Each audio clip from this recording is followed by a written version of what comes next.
రాష్ట్ర ప్రభుత్వం బుధవారం రోజున రాజన్న సిరిసిల్ల జిల్లా కేంద్రంలో అధికారికంగా ఏర్పాటు చేసిన ప్రజాపాలన వేడుకల్లో కలెక్టర్ గారు ఒక ఐఏఎస్ అధికారి, జిల్లా మెజిస్ట్రేట్ అధికారాలు ఉన్న అధికారి పూర్తిగా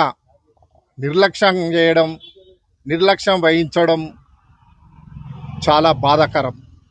ఒక ప్రభుత్వ ఉద్యోగి ఉండి, బాధ్యత గల వ్యక్తి అయి ఉండి, ప్రభుత్వం నిర్వహించిన కార్యక్రమాలను సంపూర్ణంగా నిర్వహించకపోవడం, నిర్లక్ష్యం వహించడాన్ని బీసీల పక్షాన తీవ్రంగా ఖండిస్తున్నాము.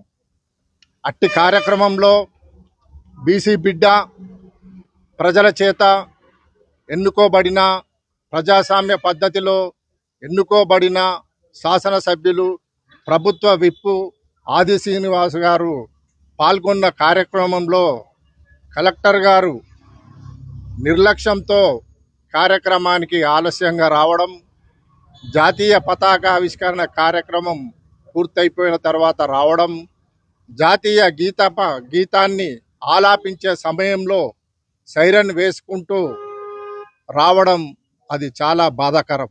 మరి దీన్ని పూర్తిగా మేము ఖండిస్తున్నాము.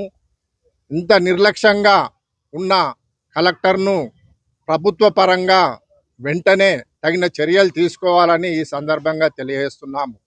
మనది ప్రజాస్వామ్య దేశం, ప్రజల చేత ఎన్నుకోబడిన దేశం, ప్రజలు తమకు తాము పరిపాలించుకుంటున్న దేశం.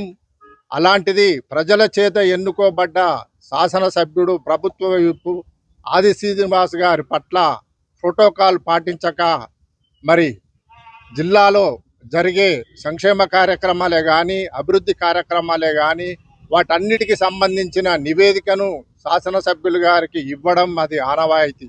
మరి ఆనవాయితీని విస్మరించి నిర్లక్ష్యంగా ఉన్న కలెక్టర్ గారిపై వెంటనే తగిన చర్య తీసుకోవాలి. మరి కలెక్టర్ గారు ఒక బీసీ బిడ్డ ఆది శ్రీనివాస్ గారిని నిర్లక్ష్యం చేశాడా?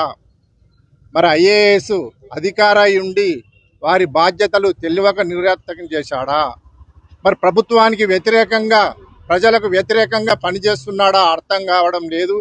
ఏది ఏమైనప్పటికీ ఆయన మీద తగిన చర్యలు తీసుకోవాల్సిన అవసరం ఈ రాష్ట్ర ప్రభుత్వంపై ఉన్నదని రాజన్న సిరిసిల్ల జిల్లా కేంద్రంలోని ప్రజలకు, ప్రజాప్రతినిధులకు అందరికీ బహిరంగ క్షమాపణ చెప్పాలని బీసీ సంఘం పక్షాన డిమాండ్ చేస్తున్నాం.